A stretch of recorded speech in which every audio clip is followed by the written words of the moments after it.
오늘 이 본문의 말씀은 사도들이 예수님의 권위를 위탁받아서 전도대로 파송이 되었고, 그 전도대가 파송되어서 예수님의 말씀을 증거하고 난 이후에 예수님 앞에 사역을 고백하고 보고하는 자리였어요. 그리고 그 이유는 많은 백성들이 예수님을 따르고 그리고 오병이어의 기적, 우리가 잘 아는 그 기적이 일어나는 현장을 기록한 본문입니다. 그런데 우리가 한 가지 살펴보고자 오늘 이 말씀 속에 나누다 보면, 예수님이 진행하시는 기적과 이적은 우리가 전혀 알지 못하는 전혀 생소한 그런 모습이 아니고, 우리에게는 좀 생소하겠죠, 그렇죠? 이런 모습들이 대단히 생소하고 낯설게 여겨지는데, 당시 예수님을 따르는 수많은 백성들, 그러니까 당시의 유대인들, 이스라엘 백성들의 삶 속에서 이런 모습은 결코 낯선 모습이 아니고, 자기 선조들로부터 기록되어서 전달되어진 말씀과 구전으로 자신의 선진들을 통해서 전달되어졌고 교육되어졌던 하나님의 말씀을 통해서 회상케 하는 어떠한 본문이 저들의 눈에 현장에서 그대로 나타난 겁니다. 그것은 우리가 이제 나중에 살펴보겠지만, 그것은 출애굽 사건 이후에 백성들을 먹이시고 입히셨던 광야의 자신의 선진들, 광야에서 살았던 자신의 백성들의 모습이 그대로 지금 투영이 되어서 자신에게 나타나는, 그래서 40년 동안 오단벌 가지고 살아남았고 신 하나 가지고 살아남았고, 먹을 것과 해를 당하지 않았던, 먹을 것이 부족하지 않았던 40년 동안의 삶이 함축적으로 오늘 이 본문에서 그대로 투영돼서 비현실적인 모습인 것 같지만 실제적으로 자기의 눈앞에 펼쳐져 있는 모습을 지금 우리가 읽고 있고, 저들에게는 그렇게 이해됐을 거예요. 그러니까 우리들에게는 대단히 비현실적인 것으로 느껴지지만, 당시 예수님을 따르던 백성들에게는 그것이 얼마나 감격적이고 놀라운 일인지를 우리가 먼저 기억하셔야 한다는 것이죠. 왜냐하면 하나님의 나라를 소망하던 백성들 아닙니까? 하나님의 직접적인 통치를 기다리던 백성들 아닙니까? 하나님의 나라를 그토록 소망하던 백성들과 하나님의 직접적인 통치를 그렇게 갈망하던 백성들, 400년 동안 하나님의 그 어떤 메시지도 없었고, 400년 동안 하나님의 어떤 선지자도 나타나지 않아서 메신저가 없었던 그 암울한 침묵기 기간을 끝내고 예수님께서 하나님의 나라를 선포하시는 현장에 저들 눈앞에 놀라운 일이 벌어진 겁니다. 그 놀라운 일은 다름이 아니라, 처음 있는 일이 아니라, 자신의 선조들에게 그토록 강조되었고 후손들에게 계속해서 반복적으로 교육되었던, 하나님이 기적적으로 백성들을 이끌었던, 정말 아브라함의 약속이 이루어졌던 현장, 그 현장의 사건이 오늘 이 본문을 통해서 저들 현장에 들에서 실제적으로 현장에서 나타난 겁니다. 그러니 우리들에게는 먼 이야기처럼 들리고 하나의 가설처럼 들리는 이야기지만, 당시의 백성들에게는 실제적으로 나타났던 하나님의 나라의 놀라운 역사 현장인 것이죠. 그래서 어떤 신학자들은 이 말씀이 너무 현실에 떨어져 있잖아요. 과학적으로 도저히 이루어질 수 없는 일이잖아. 어떻게 오병이어로 남자들만, 장정 남자들만 5천 명 이상을 먹일 수 있냐. 도저히 이해가 안 된다. 그래서 이 말씀은 허구다. 지어낸 이야기일 뿐이다. 라고 치부해버리는 사람들이 있습니다. 그리고 이 본문의 말씀은 가로치어서 빼버리는 사람들이 있고 그냥 하나의 교훈으로 삼고 넘어가려고 하는 시도들이 많습니다. 아마 여러분들 가운데서도 그런 의문을 가진 자들이 있을 거예요. 어떻게 예수님께서 하늘을 축사하시고 하늘을 향하여 축사하시고 백성들에게 떼어주는데 어떻게 오병이어로 그 많은 사람들을 먹을 수가 있겠느냐. 도저히 이것은 있을 수 없다라고 치부하려고 하는 시도들이 우리 마음 가운데 한 구석에서 자리 잡을 수도 있습니다. 그런데 기억하셔야 합니다. 이 본문은 결코 처음 있는 일이 아니라는 것을 먼저 여러분들이 기억하셔야 돼요. 하나님께서 기적과 이적을 베푸실 때는 사람들이 굶기 때문에, 죽어가기 때문에 이적과 기적을 절대로 베풀지 않아요. 하나님 거대한 역사, 하나님이 주관해 가시는 하나님의 거대한 하나님의 나라의 역사는 하나님의 기쁘신 뜻에 의해서 진행해 가는데 사람이 죽는다 산다 이것 때문에 기적을 일으키시지 않는단 말이죠. 하나님의 거대한 구속사에 관련되어 있을 때 아주 중요한 핵심적인 사건을 이루어 가실 때 하나님은 이런 역사가 일어나는 거예요. 출애굽을 너무나 잘 알고 있었던 백성들에게는 이 역사가 자신들 눈앞에 펼쳐졌을 때 어떤 일로 다가오냐면 과연 하나님이 드디어 통치하기 시작했구나. 이 일을 진행하시는 이분이야말로 하나님의 나라의 메시아 왕으로 오셨구나 라고 생각한단 말이죠. 그래서 마가복음 6장에 예수님께서 왜 백성들을 오병이어를 일으키고 난 뒤에 백성들을 떠나가셨냐면 억지로 저들이 예수님을 왕으로 삼으려고 하는 시도들이 일어났기 때문에 저들에게서 분리되어서 떨어진 예수님은 저들을 뒤로 하고 나가신 거예요. 기도하러 산으로 올라가신 겁니다. 오늘 이 모든 말씀들의 내용들을 다 나눌 수는 없어요. 다음 주에 다시 한번 자세하게 나누게 될 것입니다. 먼저 우리가 30절, 31절을 잠깐 보십시다.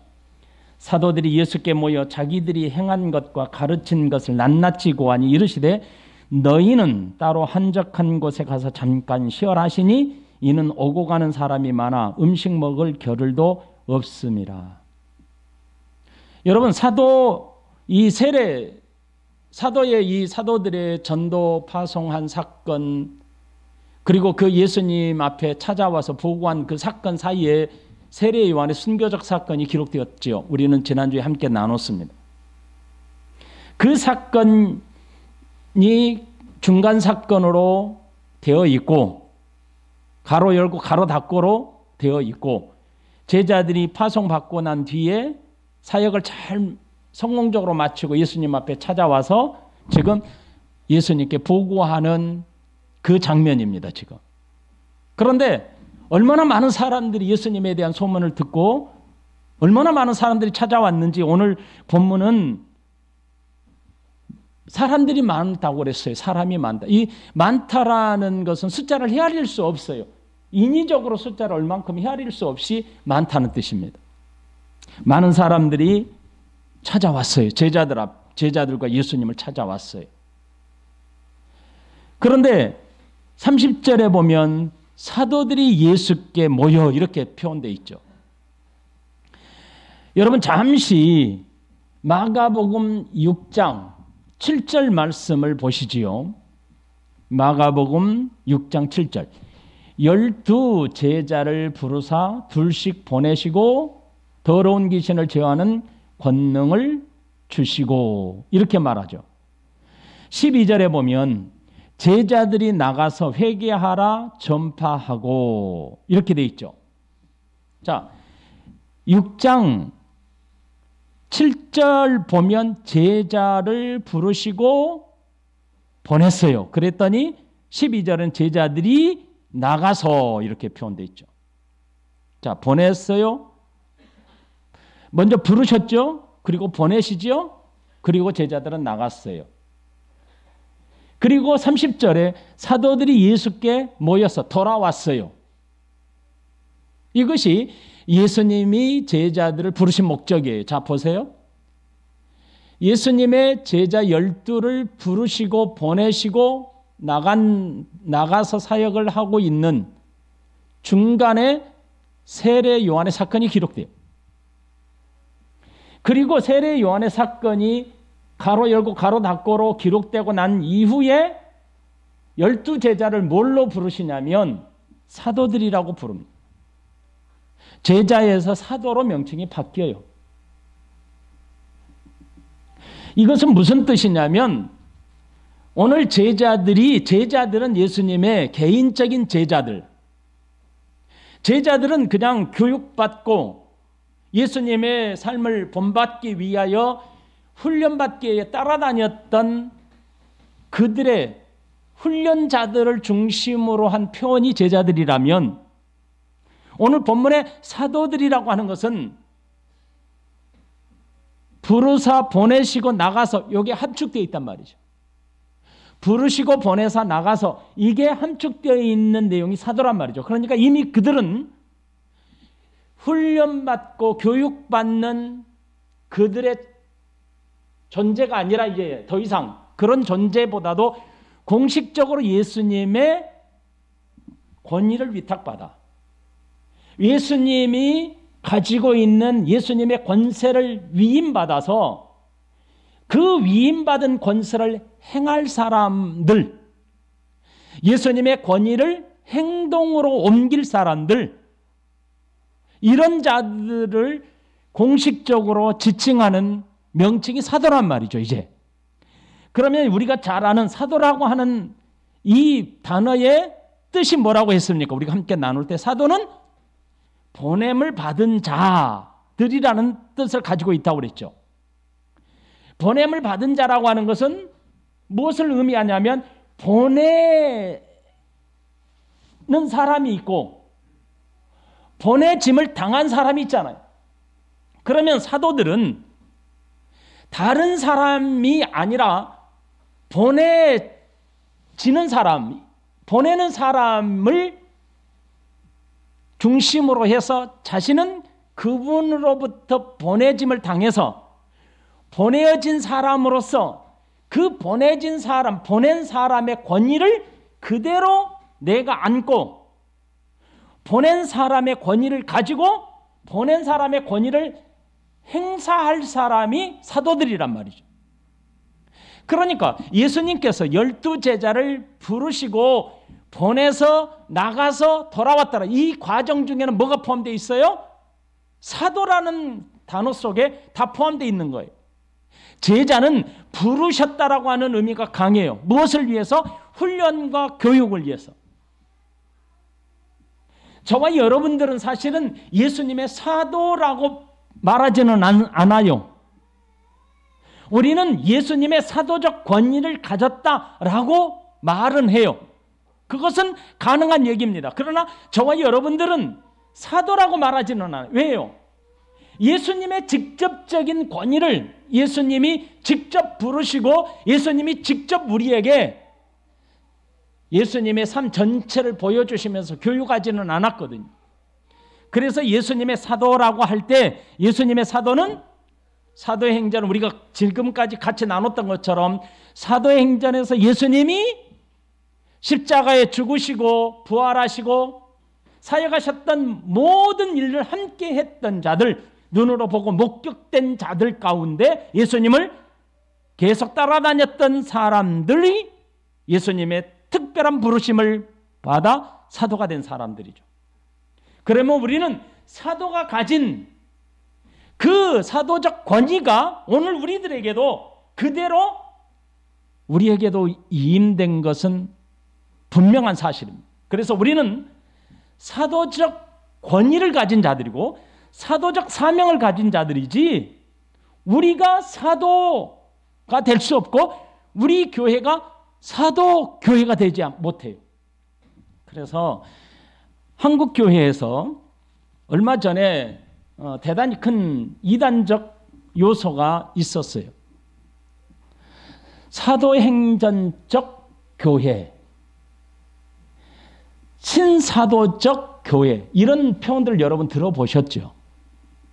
그래서 오늘날도 선지자가 있을 수 없고, 오늘날 선지자가 있을 수 없고, 오늘날 사도가 있을 수 없는데, 우리가 사도에게 행하신, 예수 그리스도께서 사도에게 명하신 모든 권위, 모든 사명들을 교회가 그대로 그 권위를 그대로 가지고 전하는 것은 합당한 일이지만, 오늘날 실제로 사도라고 하는 말, 사도가 있다라고 하는 말, 사도가 존재할 수 있다는 말은 잘못된 표현입니다.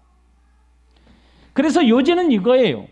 오늘 이 사도들이 예수께 모여, 이 말은 이미 지금 이 열두를 부르신 그 열둘은 훈련받고 교육받고 이런 위치에서 이미 무엇은 어떤 위치로요? 예수 그리스도의 권위를 위탁받아서 행사하는 위치로 바뀌었다는 뜻입니다. 그냥 달라지죠. 그 가운데 그들이 어떤 마음의 각오를 가져야 되는지에 대한, 그들의 미래가 어떠한지에 대한 말씀이 세례 요한이 순교하는 장면을 통하여 보여주는 것이죠. 사도의 사명은 세례 요한의 목배임을 당했던 세례 요한의 사명과 저들의 사명을 완수의 감에 있어서 세례 요한의 미래와 저들의 미래가 연달아 잇대어 있다는 것을 미리 보여준 것이죠. 세례 요한의 사건은. 자, 그래서 사도들이 예수님께 모여, 이 말씀은 보내신 예수 그리스도, 그분의 권위와 그분의 사명을 보내어진 열두 사람들이 가지고 나가서 자신들이 가지고 있는 자신들의 이론과 자신들이 알고 있는 이야기를 전하는 게 아니고, 사도들이라는 것은 예수님이 가르쳐주고 예수님이 위탁한 권위를 그대로 행사했더니, 내가 아니라 보내진 예수 그리스도가 행사했던, 사역을 진행했던 그 현장에서 예수님이 나타났더라. 예수님의 권위가 드러난 것이죠. 그래서 13절에 많은 귀신을 쫓아내며 많은 병자에게 기름을 발라 고치더라, 이렇게 표현한 것이죠. 그러니까 사도들은 예수님이 보내신 자의 권위와 예수님의 사명을 12제자가 그대로 받아서 12사람이 가지고 있는 이야기를, 자신들의 삶의 이야기를 나눈 게 아니라 철저하게 예수님이 가르쳤던 하나님의 나라의 복음을 증거했고, 예수님이 하나님의 나라의 복음 증거함에 이 땅에 하나님의 나라가 통치가 이루어졌고 하나님의 나라가 이미 시작되었습니다라는 것을 확증하는 사건들을 사람들 눈에 보이게 선언한 거죠. 그게 바로 병자가 낫고 귀신이 내어 쫓기는 그런 역사를 사도들이 진행한 거죠. 이것을 보고한 거예요. 사도들은 예수님께 나가서 보고할 때 제자들이 예수께로 모여 이렇게 표현하지 않았다고요. 왜 그랬습니까? 제자들이 모여서 이렇게 표현한 것보다는 사도들이 모여 이렇게 표현한 것은, 계속해서 반복적으로 말씀을 드리는 거지만, 이들은 공적인 임무, 어떤 임무예요? 보내신 예수 그리스도의 권위와 사역을 그대로 위임받아서 그들의 그들의 이야기가 아니고 그들이 알고 있는 이야기, 그들의 삶의 이야기가 아닌 예수 그리스도께서 부탁하신, 예수 그리스도께서 위탁하신 권위만을 증거했다고요. 이게 사도적 사명이라고요.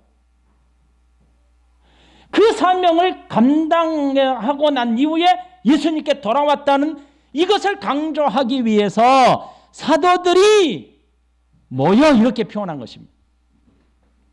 그러므로 오늘 저와 여러분들에게 있어서 사명이 있다면 그 사명일 것 같아요. 우리는 내 개인적인 간증도 좋아요. 내가 어떻게 살았는지 은혜를 나누는 것도 대단히 중요해요. 하지만 정말 중요하고 정말 우리가 신경 써야 될 것은 무엇이냐? 그것은 하나님의 나라의 말씀, 하나님의 거룩한 말씀을 우리에게 주신 거잖아요. 예수 그리스도를 가르쳐라고 우리에게 사명을 주신 거잖아요. 그래서 성경 66권을 우리에게 주신 거잖아요. 성경 66권을 가르쳐서 성경 66권대로 살아가도록 하는 게 우리의 사명이지, 나를 본받아라, 내가 한 것처럼 너도 그렇게 해라, 이게 우리의 사명이 아니라고요. 그러면 제자들이었겠죠. 예수님의 주변에 수많은 제자들이 얼마나 많았어요? 그런데 그들을 사도라고 말하지 않았어요. 교회는 사도적 사명을 가졌다고 했습니다. 그것은 말씀의 권위를 가리켜요. 66권의 권위를 가리켜요. 이 말씀의 권위를 받아 이 권위를 가르치는 자들이 사도적 사명을 가진 자들이에요. 그래서 저와 여러분들이 사도가 모여서 예수님께 보고했다라고 하는 것은 다른 의미가 아니고 철저하게 예수님께서 가르쳤고 예수님께서 부여하신 그 권위를 행사했다는 것이죠. 다른 거 하지 않았다는 거죠. 저들이 한 것은 다른 것을 전한 게 아니고 예수 그리스도의 가르친 하나님의 나라의 복음을 전한 거예요. 이것이 강조되는 겁니다. 사도들이 모여라고 하는 것은. 자, 사도들이 모여 자기들이 행한 것과 가르친 것을 낱낱이 고하니 그랬어요. 여러분, 낱낱이 고했다라고 하는 것은 자세하게 예수님께 보고했다는 것이죠. 그런데 행한 것이 무엇인지는 12절과 13절에 나와요. 그리고 가르친 것은 마가복음에서는 기록되지 않지만 다른 복음에서는 하나님의 나라의 복음을 전했다라고 말씀하고 있어요. 그러니까 예수님께서 자신들에게 가르쳐준 하나님의 나라의 복음, 이것을 가르쳤다라는 것을 예수님께 보고했다는 것이죠. 다른 게 아니고. 30절 다시 보세요. 사도들이 예수께 모여 자기들이 행한 것은 아까 말한 것처럼 귀신을 내쫓고 병든 자를 고쳤는데 기름을 발랐다라고 하는 것은 사도들의 부족함을 염두에 두게 하신다 그랬죠. 사도들의 부족한 부분, 사도들이 지금 어떠한 연약함을 가지고 있는지를 암시적으로 보여주는 거예요. 그 이후에 이 사도가 되었다 할지라도 사도들이 성공적이었느냐 사역이 아니에요. 계속 실패해요. 그러니까 병자에게 기름을 발라 고치더라고 하는 것은 당시 당시 통용되었던 어떤 의술 행위 중에 하나였는데 그것을 한 거죠. 그러나 예수님께서는 그런 사회적 그 의술을 사용하라고 말한 적이 없어요. 그저 가르쳐라라고 했는데 제자들이 예수님의 권위를 위탁받아서 나가는 그 순간 복음을 전할 때 그 복음의 권세가 뭐냐면 복음이 증거되는 것은 하나님의 나라가 임했어요. 그러면 뭐가 이루어져야 돼? 실제적으로 통치하게 되면 그 통치의 현장에서 뭐가 나타나요? 통치가 실제적으로 이루어지고 있는 모습이 나타나잖아요. 그 모습이 바로 뭐예요? 매어 있는 자들이 해방된단 말이죠. 사탄에 매어 있는 자들이 사탄으로부터 놓이고 병으로부터 매어 있는 자들이 병으로부터 자유함을 얻는 것이 메시아가 이 땅에 와서 하나님의 나라가 이루어질 때 나타나는 자연스러운 결과란 말이죠. 그래서 사도들이 나가서 복음을 전할 때에, 복음을 가르칠 때에 자연스럽게 나타나는 일들이 저들에게 행한 것이란 말이에요. 그리고 31절에 보면 이르시되 너희는 따로 한적한 곳에 가서 잠깐 쉬어라 하시니 이는 오고 가는 사람이 많아 음식 먹을 겨를도 없음이라. 많은 사람들이 모였던 것 같아요. 제자들이 며칠 동안을 가서 사역을 했는지는 모르지만 피곤하고 지쳤던 것 같아요. 예수님은 그걸 다 아십니다. 자, 뒤에 보면 저들이 굶주려서 먹을 것이 없을 때에 배고파하는 것을 예수님이 보셨어요. 그래서 예수님은 그 무리들에게 먹을 것을 주시지요. 그런 것처럼 예수님의 제자들이 나가서 복음을 전하고 사역을 하고 돌아와서 보고하는 모습을 볼 때 예수님은 이 무리들 속에 이 제자들이 감당할 수 없다는 것을 알고 있었어요. 그래서 예수님은 잠깐 동안의 휴식을 명령하십니다.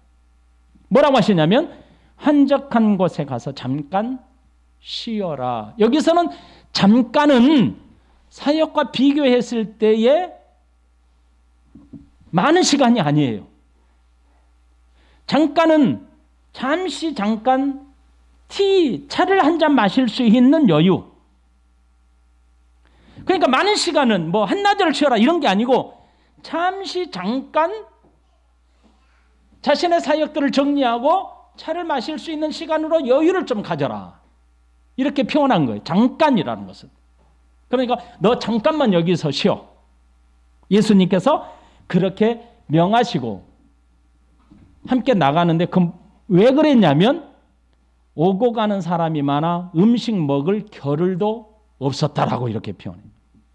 그냥 현장이 얼마나 분주하고 바빴는지를 보여주는 거죠. 제자들과 예수님이 계신 그곳이 얼마나 분주하고 바빴는지가 보여주는 겁니다. 그 다음에 배를 타고 예수님과 제자들이 잠깐 쉬기 위해서 이동했는데 그들이 벌써 예수님이 도달하기 전에 제자들이 도달하기 전에 벌써 무리들이 거기까지 쫓아온 거예요. 어디에 갈 줄 알고. 뭐 가까운 데 이렇게 갔겠죠. 가서 보니까 사람들이 그곳으로 다 몰려온 거예요. 그런데 그들의 모습 속에서 33절에 뭐라고 하냐면 그들이 가는 것을 보고 많은 사람들이 그들인 줄 안지라 그 모든 골로부터 도보로 그곳에 달려와 그들보다 먼저 갔더라고 그랬죠. 34절에 예수께서 나오사 큰 무리를 보시고 그 목자 없는 양 같음으로 인하여 불쌍히 여기사 이에 여러 가지로 가르치더라. 여기에요.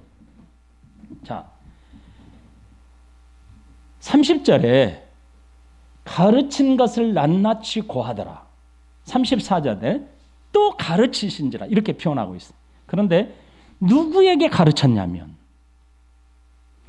목자 없는 양 같음으로 불쌍히 여겨서 가르쳤더라 이렇게 표현해요.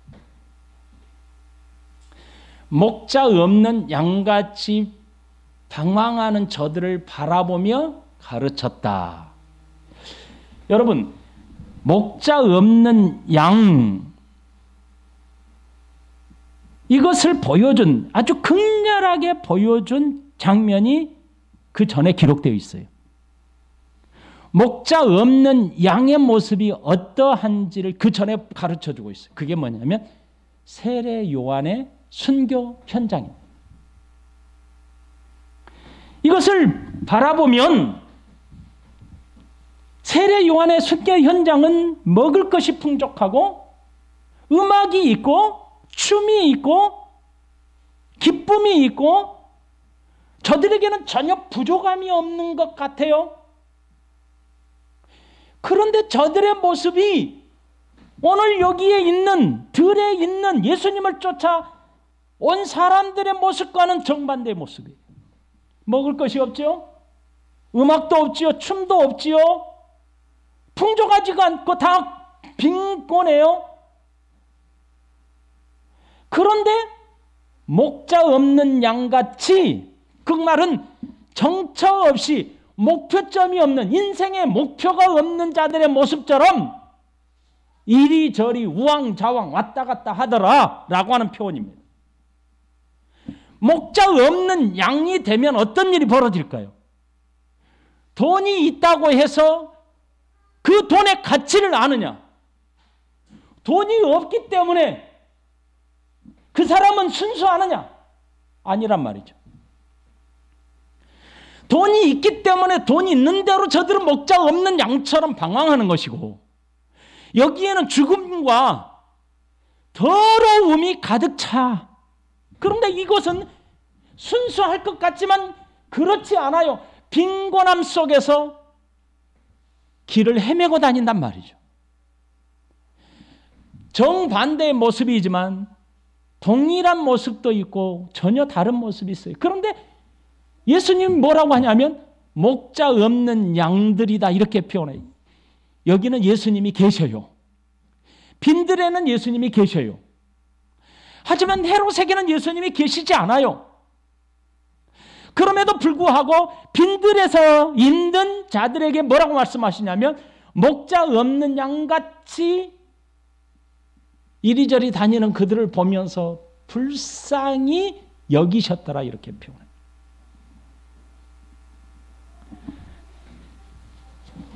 여러분, 헤롯의 잔치는 향락과 죽음입니다. 오늘 예수님께서 불쌍히 여기는 마음으로 백성들에게 먹이신 것은 생명과 치유의 사건이 나타나요.